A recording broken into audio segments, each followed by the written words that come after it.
Hello' guys, আজিৰ সেই খবৰটো চবেই গম পাইছাই চাগে। আমাৰ জনপ্ৰিয় জুবিন দাই আমাক হেৰি পিনি গুচি গ'লগৈ। তাৰ কাৰণে আমি জুবিন দাৰ কাৰণে অকণমান পূজা কৰিলোঁ ৰুমতে থাকি পিনি। তাৰপিছত আমি জুবিন দাক য'তে থাকক সি ভালকৈ সুখ শান্তিৰে থাকিব লাগে বুলি আমি ভগৱানৰ ওচৰত আৰু এটা প্ৰাৰ্থনা কৰি দিছোঁ।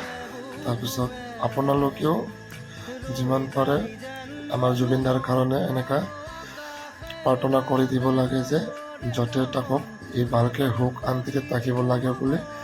আমিতো বিশ্বাস কৰিবই পৰা নাই যে আজি ৰাতিপুৱাতে জুবিন দাক ভিডিঅ'ত চাইছিলোঁ ছিংগাপুৰত আছে বুলি, কিন্তু খবৰটো সঁচাই হ'ল। আৰু তাৰপিছত আমি যিমান পাৰোঁ ভগৱানক প্ৰাৰ্থনা কৰি দিব লাগে যে জুবিন দাই য'তে নাথাকক ভালকৈ থাকিব লাগে, শান্তিত থাকিব লাগে বুলি। আমি জুবিন দাৰ কাৰণে যিমান পাৰে আমি সেৱা কৰি পিনি ভগৱানৰ ওচৰত প্ৰাৰ্থনা কৰিলোঁ।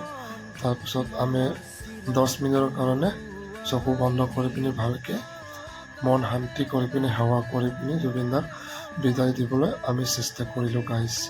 Thank U.